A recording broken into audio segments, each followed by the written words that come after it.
Let's get it, bro. Dude, cannot get over that, man. Insanity, bro. It's great. Shout out Five in a Alessandra. row. Five Shout in a out row.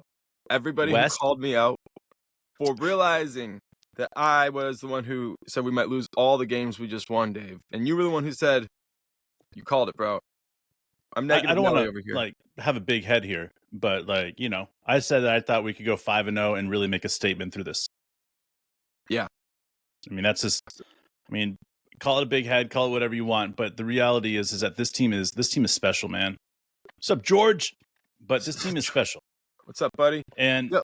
I gotta say, two of my best friends, Adam and Brian, I've been friends with them since I've been in high school. They're Oklahoma City Thunder fans as well. And I told them in the beginning of the season, I felt like this was a 50-win season, and one of them, I won't say which one, said that they just felt like this was not yet there, After 13 games now, after 14 games, excuse me, I wrote them a text message that said, does it feel like a 50-win season yet? Because we're the first team to win 10 games in the West. Of course I'm going to ask them that. You know what they said? Hell yeah, Welcome does. back, George. Hell yes, it does. George is back in the States. Sorry to cut you off, Dave. I just read that, and it got me all pumped up. Dude, I'm pumped up when George is back in the States, man. Nice knowing you're home and safe, man. Hopefully you get some good time with the family for sure. You deserve it. Yeah, man. It's good to have you back. So let's just, we're not, I don't know where we're at right now. I'm looking at this, and right now it says we're tied for first, but it also says we're second in the West. So let's talk about this real quick.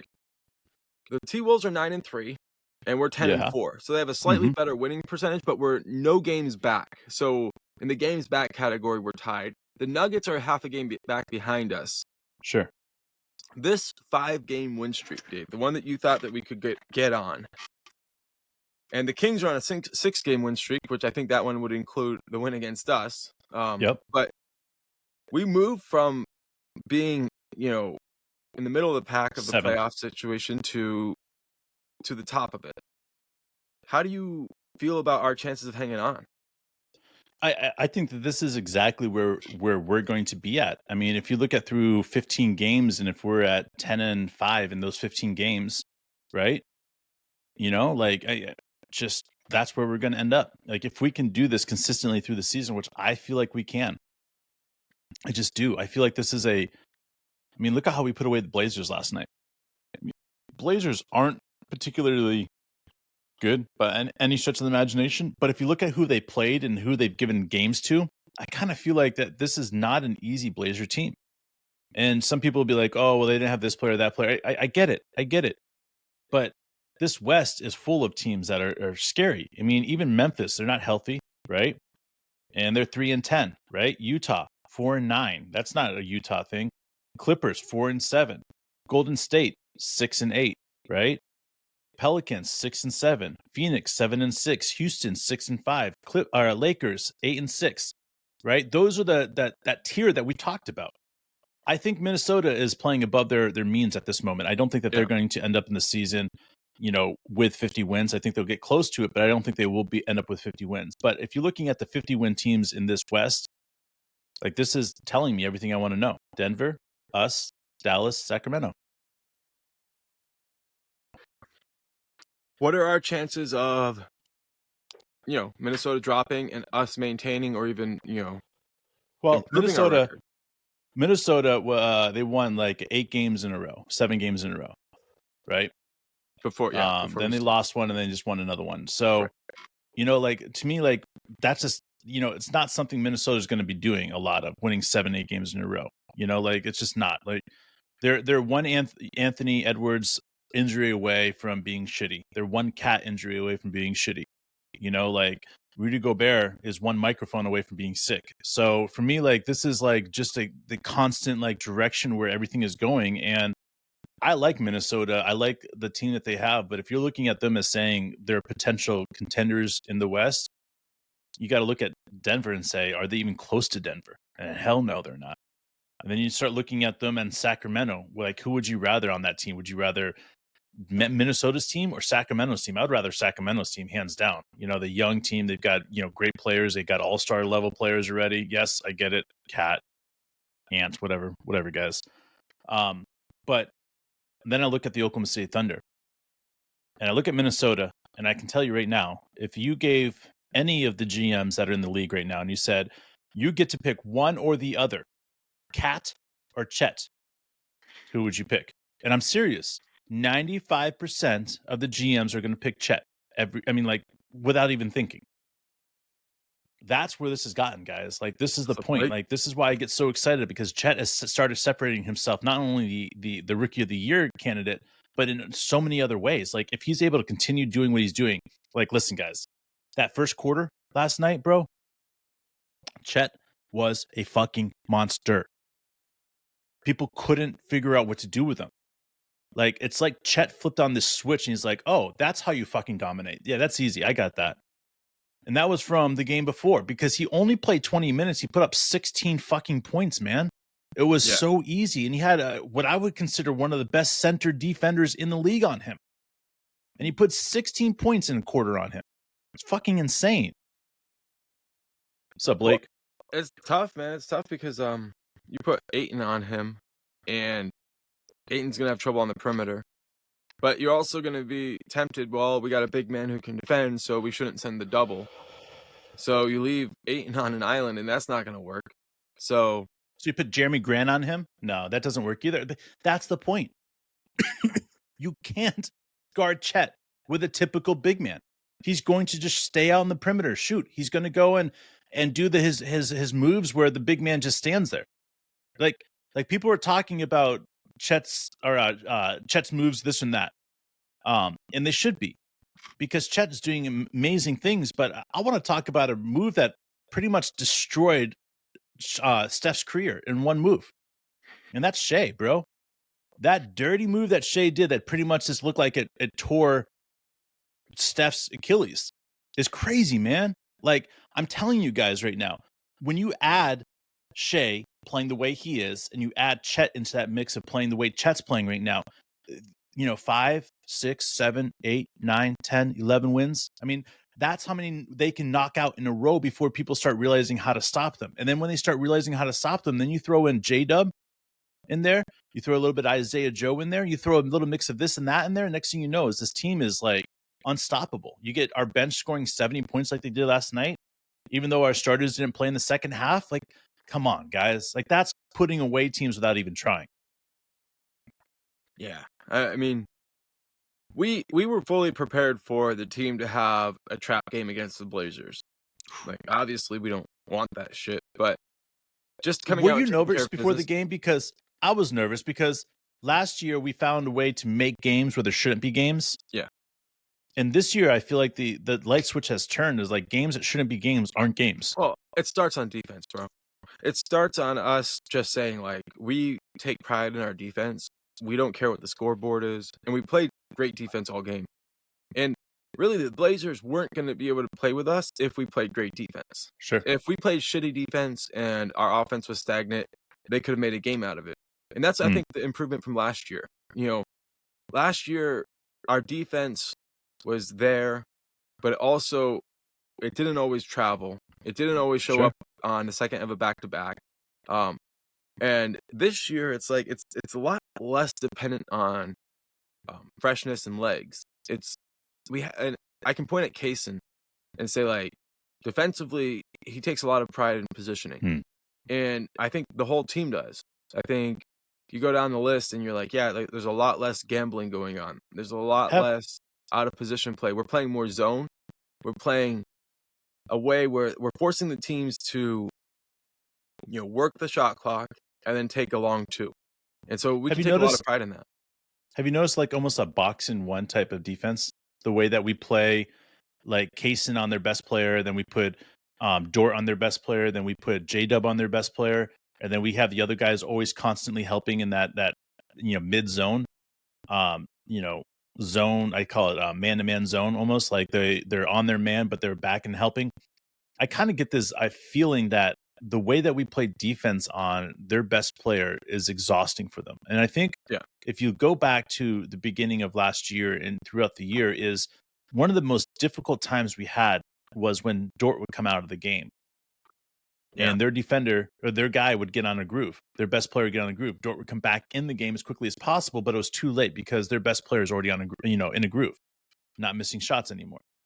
When we were playing the Cavs, right, man, and I'm watching Cason Wallace play against Donovan Mitchell, right, and we're able to switch back and forth between Dort and Cason, back and forth. That's when the light bulb went off. It was like there's no longer this moment where like Klay Thompson could get on a run or Donovan Mitchell can get on a run. It's consistently tough defense, whether it's Cason in there, whether it's Dort in there, whether we throw J-Dub on there because they're hitting shots and we need to keep our the space in between less. Like, it is so legit on so many levels that I have to stop and just admire. Because when we were going through the draft process, Mark, everybody's like, big man, big man, big man, big man. And we kept on saying what? Playmakers, guards, because that's what Sam Presti wants. We kept saying Wani, Jordan. Sorry to keep interrupting you, Dave. Shout out to but the you're chat, right, though. showing up in force. Yes, J-Dub. Wani. J-Dub. Blake says we need to talk J-Dub. J-Dub was out against the Blazers. We didn't need him, obviously. But if we're talking about defensive switching, playing against the best players, and really most of the guys that we've had to play that are the best players on the team, with the exception of Sabonis recently, have been guards and small forwards type players. Get it off the bounce. Yep. So how do we defend that? We put Dort on their best player. We put Cason on their best player. We put J-Dub on their best player. When you have such a good lockdown defender, it doesn't matter the size difference. It just doesn't. Like we watched last year with Dort and LeBron, The year before, Dort and LeBron. The size different doesn't matter if there's lockdown defenders. Right. And that's what we're noticing. I mean, we could have three guys that are probably, I would say, the best three guard. Put it like this, guys. We've got three guards out there at any given time that out there on the floor, they're the best three guards on defense in the league. Which ones are they, Dave, by the way? All right. Dort. Not J-Dub. Cason. Yeah. And Shea. Okay. Dort, Cason, and Shea. No J-Dub out there? No, listen, that's the thing that's crazy, okay? Because, right, J-Dub, in my opinion, is one of the better defenders on this team. Hey, but if you're looking at what Shea is doing right now, right, and shutting down the small forwards and shutting down their bigger guard, like, he is expected to do so much more on defense than a lot of these other guys that are typical. And you can say, oh, well, Dort's a better defender, but then look at what Shea's been expected to do on defense. And then look at his steal total. And you're just like, wait a second here. Why is he playing small forwards? Why is he playing the bigger guys like that? It's because Coach D has recognized that it's not a mismatch when you have a lockdown defender. And then you have J-Dub, who's just as good a defender. And then you want to throw in there Chet? Because I can guarantee you people are going to say Chet's one of the best defenders in the league. So when you're talking about defense, there is no better team defense than this team. Individual defenders is great, but when you go down and strip down just the basics and you say, there's a team out there who's just put up 70 points on us at halftime, Coach D switches that, flip that switch, boom. Next thing you know, you have five guys out there that are probably the best 1, 2, 3, 4, 5 players on a team as far as defensive league in the league. You could throw Kenny Hustle in there. You could throw, the thing is, it's crazy, is we have so many unbelievable defenders on this team. It's crazy. You know who's leading the league in steals? Shea, right? Yeah, 2.5 a game. Yep. And he might legitimately be our third or fourth or even fifth best defender. But that's what I'm saying. If he was they were forcing him to play the point guard position on defense or the shooting guard position on defense at all times. I'm telling you, people will be thinking he's the best defender in the league. Really? They're putting him on the small forward, guys. They're putting him on a much bigger body. And because of that, he's not getting all the things that he would be getting out there, all the accolades out there that he should be getting. Because he's just playing out of spot on defense. And guess what? He's making it work. It's not phasing him. But like when push comes to shove and you're looking at a defender and you're saying, Shea, go guard the shooting guard. Well, I mean, yes, he does it on this team when there's 2 shooting guards. He takes the bigger shooting guard, but Shea is being required to play something else on defense. And I've never seen a guard be expected to play small forward consistently every game, every night. I mean, the physicality that it takes is astonishing. That he's able to still go out there and put up the stuff he is, knowing that he's playing that physical aspect on the defense. Tied for first in the West, like we mentioned earlier, Mwani. Appreciate the thumbs up. Whoever just gave us that. Yeah, hell yeah, guys. Thank you. Appreciate you guys. And let's talk about this, though, because the best rebuild of all time, he's on a roll right now, and I want to talk about his points here. So let's talk about when the rebuild really started, because there was a false start on the rebuild, if you will. We ended up making it to the playoffs, a year that a lot of people wanted us to not, and we had Chris Paul, Lou Dort, Shea, really an impressive team out there. And we got to Game 7. We learned a lot about those young guys. But the year after was when this rebuild really started. There were, I would say, like, we were getting ready for the teardown, but we didn't get quite there yet at first. We were reshuffling, and then we go into teardown mode. How long has it been? This is what, our 4th season, I think, since teardown mode started. We call the first year of the rebuild. The teardown happened, so the first year is Josh Giddey's first year. Let's just call that the first year. Because if you look at the teardown, that's what happened, because we got stuck with I don't think it was Josh Giddey's first year. All right, guys, chat, help us out here, guys, because like when we're looking at this rebuild, right, guys, I look at the rebuild starting, and this is just me personally, right? The rebuild started when we traded Chris Paul, but I want to throw this out here.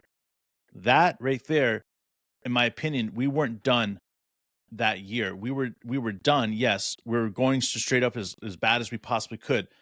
But that was the teardown year. That was the emphasis on the teardown year. How did we get the 6th pick after making it to the playoffs? We didn't get the 6th picks for making the playoffs. We made the playoffs. We traded Chris Paul. Right.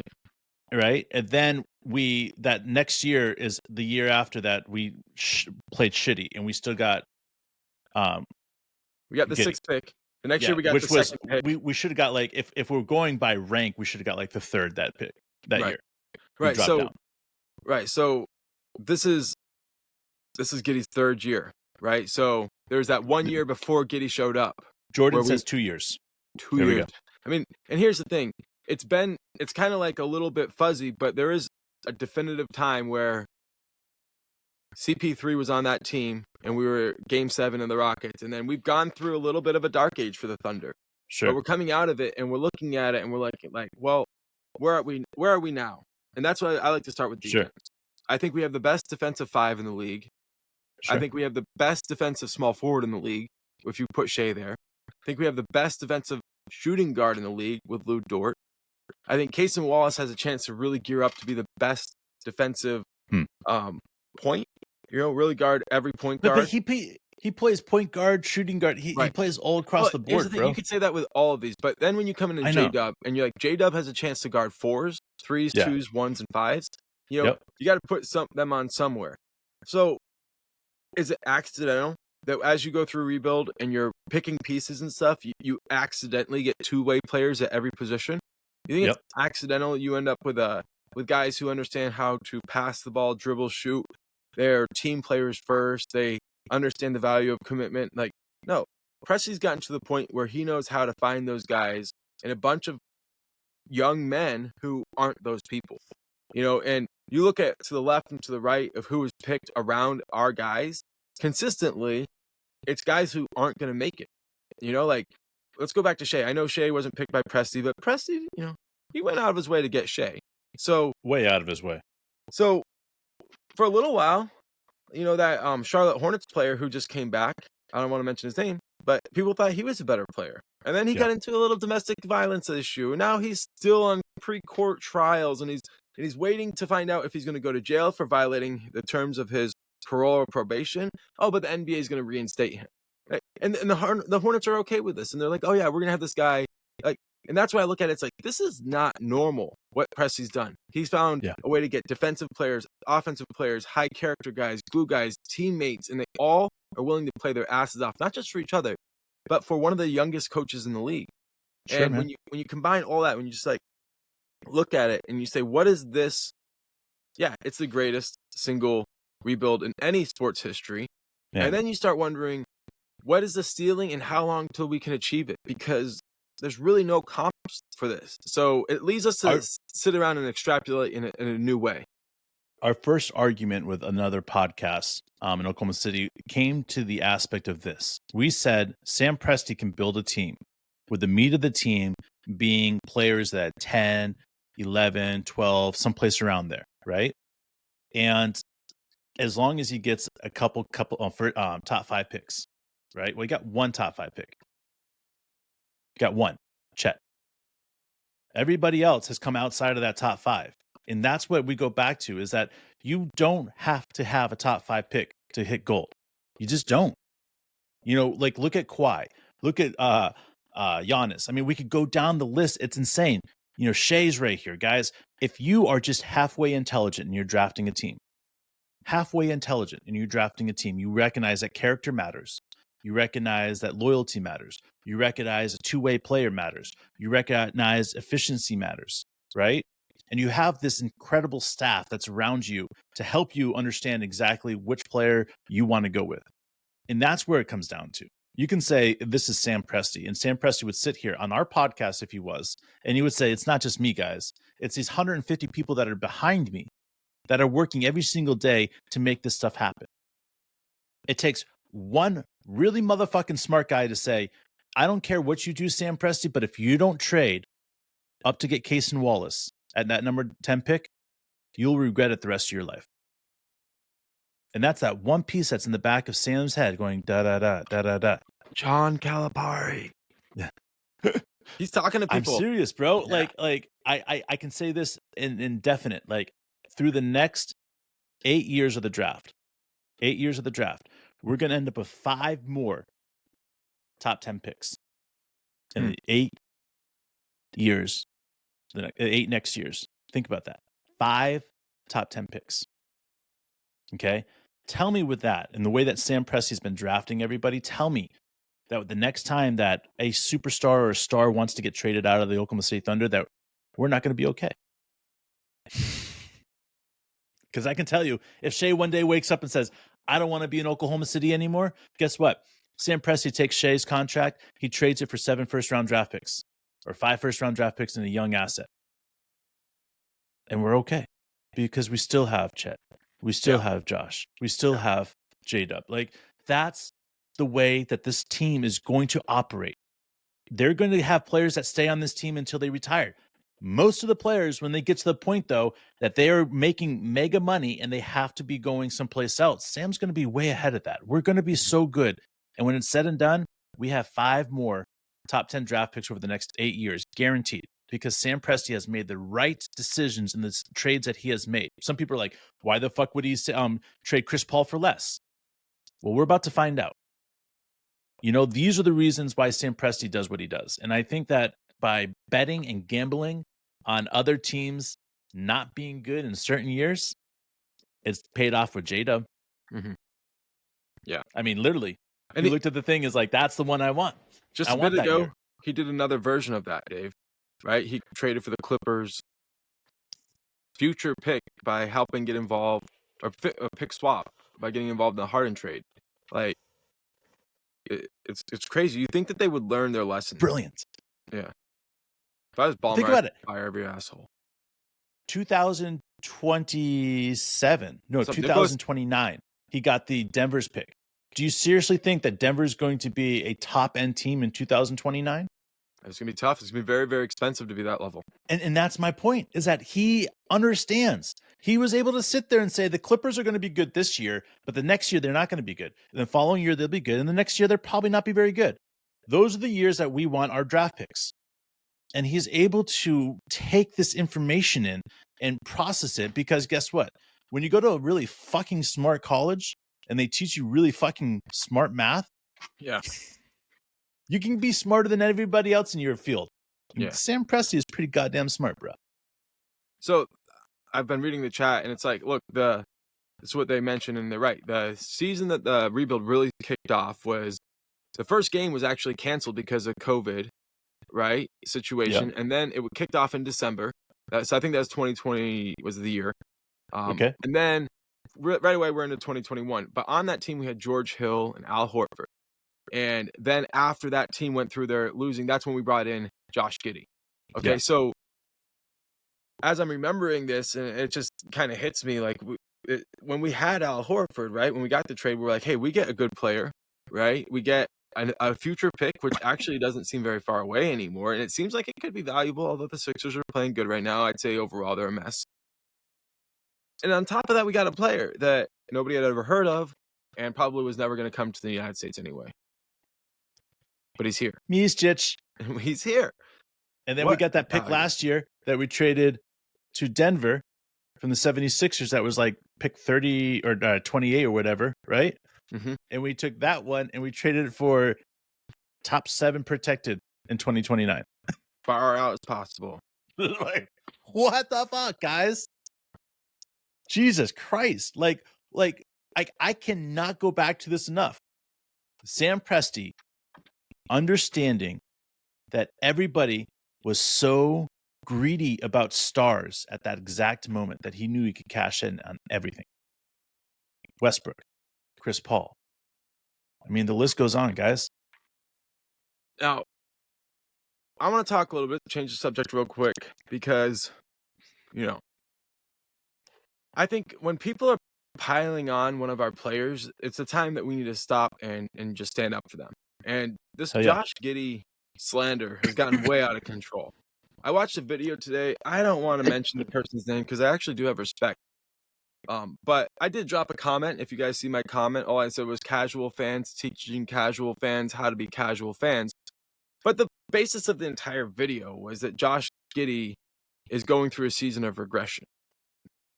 I vehemently deny that. I hate the word regression. I think there are some examples of that. I think it happens more in football and other sports. I think it can happen in basketball through like lack of you lose your athleticism through injuries, and you can have examples like that. But a guy like Josh Giddey, he is not going through a season of regression. Like, he's going through a season of experimentation. You know what I mean? And as you try new things, you're going to fail at different things. And what he brings to this table is just so far above the statistical output. I get there's some frustration that he's not in a lot of these closing lineups, but I have this really high level of confidence that coach intends for Josh to be out there every minute possible late in the season. And there's certain things you have to work through early in the season, especially a coach like Coach Daigneault. A lot of people don't understand Coach Daigneault's philosophy about 82 games. And that 82-game philosophy is a really important thing about him. There's another podcast, I don't want to mention his name, but let's just call him the Ignorant Podcast out there. And after every game, he analyzes coaches' closing lineups and then ridicules him for not playing who he thought they should play. The guy's not a total dumbass. I mean, maybe he is, but he did play college level basketball. So, I mean, I think he has some experience, but to sit there and ridicule a coach because you don't understand his strategy is really just a sign of ignorance. Instead, you should try to understand what he's saying. And ultimately, Josh Giddey, Cason Wallace, Lou Dort, all these guys, like, they're going to go through times where they're playing every minute possible. They're playing closing minutes. And then there's going to be times where coach is like, I'm letting Wiggins run. I'm letting this other guy run off the bench. And these guys will be sitting on the bench during the closing lineups because the other guy is playing well. Coach isn't going to be like, oh, I'm taking Shea out for the closing lineup. So other people are playing well. He's going to let those units ride. But to sit there and say, like, coach has noticed some regression, like, his minutes are down. His points and assists and rebounds are down. But his minutes are down. That's fucking relevant. Like, to sit there and be like, his stats are down, but it's like also he's getting a couple less minutes a night and that doesn't matter. That's not right, man. I think we got to sit there. We got to put our arm around our teammate. We got to understand that the loud assholes are coming for him again. The same people who ridiculed the Thunder pick, and we know from hearing Josh talk about it, he heard what those people said. Sure. He took it personally. It really bothered him. And they're doing it again.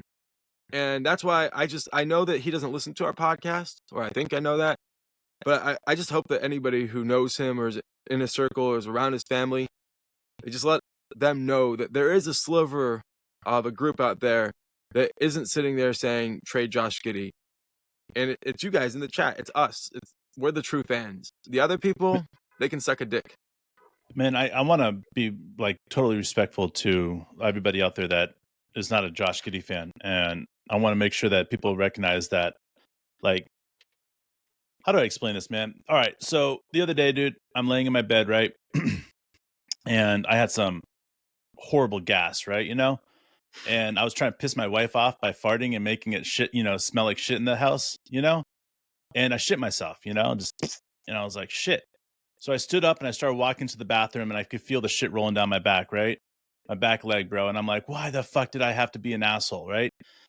And it reminds me of these Josh Giddey haters out there, man.